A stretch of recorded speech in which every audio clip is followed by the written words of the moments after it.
December 1st, 1970. Brazil. Giovanni Enrico Bucher, the Swiss ambassador to Brazil, has just been kidnapped by a radical political group. It's the third political kidnapping in 9 months, and the kidnappers are growing bolder.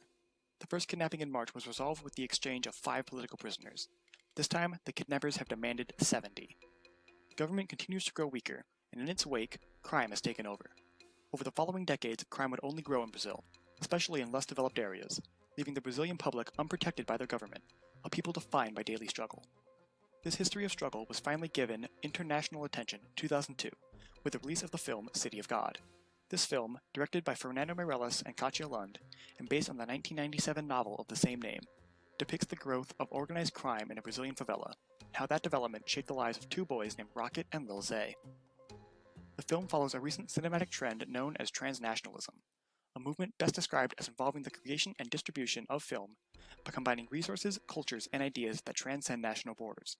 Through this trend, City of God, a Brazilian story made by Brazilian directors, is allowed to reach across national borders to American and European audiences, and some light can be shed on the terror of crime in Brazil.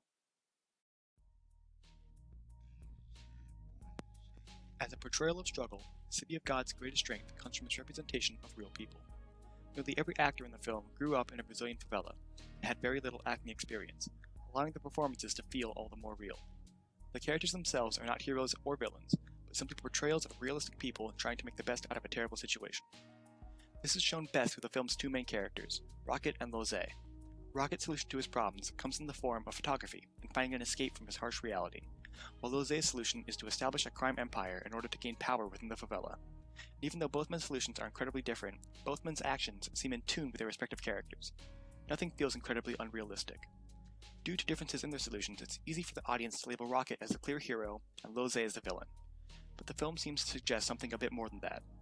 Yes, Rocket may be morally good, while Lil Zay is morally evil, but both men are defined by the same problem: their struggle to handle the terrors of the City of God. They go about their lives in completely opposite ways, and yet they are 2 sides of the same coin.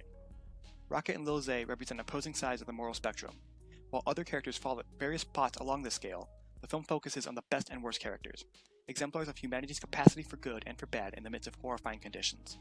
Rocket is of course more digestible to the audience due to his morality, allowing the audience to see more of themselves in him, but Lil Zay is an important foil to Rocket throughout the film, while also serving as a very realistic example of the darkness within people that can be unleashed under the right circumstances.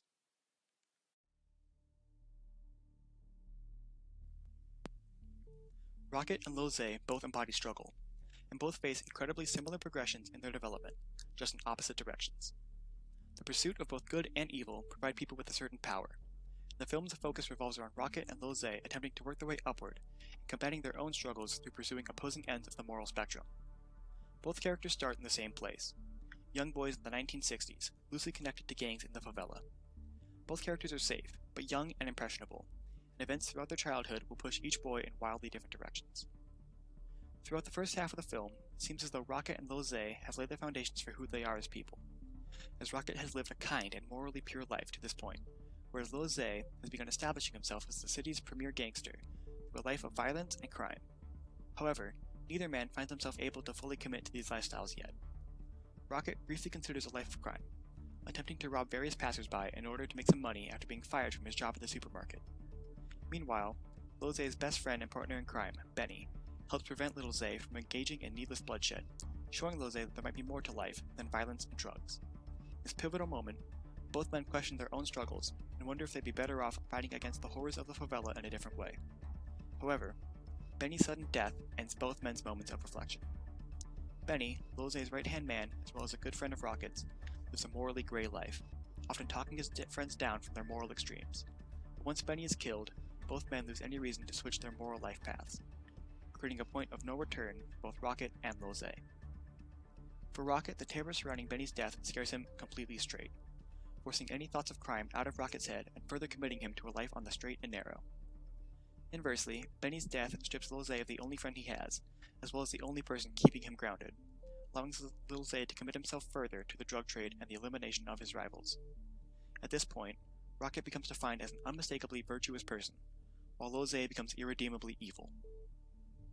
Lil Zay's commitment to evil comes immediately after Benny's murder, as Lil Zay seeks out his only remaining rival, Carrot, without Benny to prevent further bloodshed. As if this wasn't terrible enough, Lose sees a woman who rejected him at the party and rapes her in front of her boyfriend.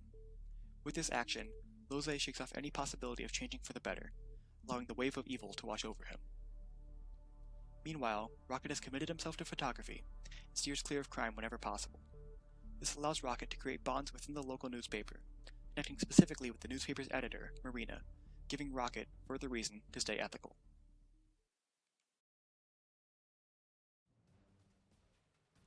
As the film draws to a close, the overarching theme of struggle comes to the forefront. As a film previously about two men's lives growing up in a favela transforms into a film about power struggle and acceptance in the face of an unforgiving environment. The film concludes with Lil Zay swept up in a gang war between him and Carrot, ultimately resulting in Lil Zay's death. For the first time, Lil Zay can relax, no longer defined by constant struggle, and instead allowed to find stability the only way his lifestyle would allow: death. Meanwhile, Rocket secretly photographs Lil Zay's death, as well as the corrupt cops that supported Lil Zay throughout the war. This forces Rocket to face a challenging question. Should he publish the photos of Lil Zay, almost certainly providing Rocket with a claim and a full-time position at the newspaper? Or should he publish the photos of the police, to expose the corruption and make a positive difference, even though it may put him in danger?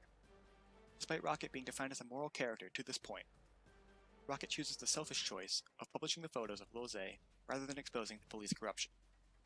This seems to go against everything we know about Rocket as a character, until we recognize that Rocket himself does not make these morally righteous choices due to some undying drive to do good, but rather as a showcase of survival and struggle.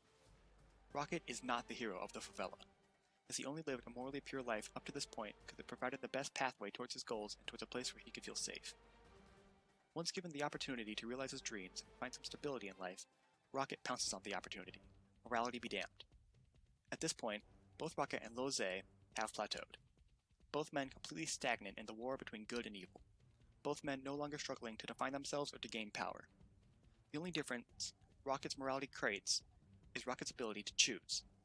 By acting kindly throughout the film, Rocket gives himself the ability to choose when enough is enough, when the struggle is over, a choice shown to the audience through Rocket's refusal to expose the favela's police corruption.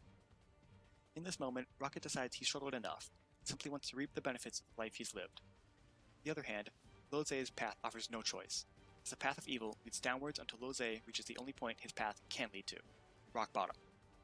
Unlike Rocket's choice to continue moving up or to plateau, Lil Zay can go no lower, forcing his story to end in death.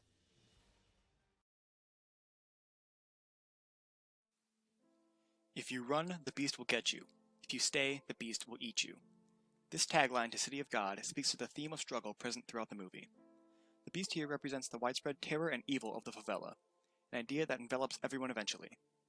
Characters like Rocket run, but after fighting to do the right thing for so long, the beast eventually gets him, forcing Rocket to accept his role in the favela and ultimately making it no better off than it was before.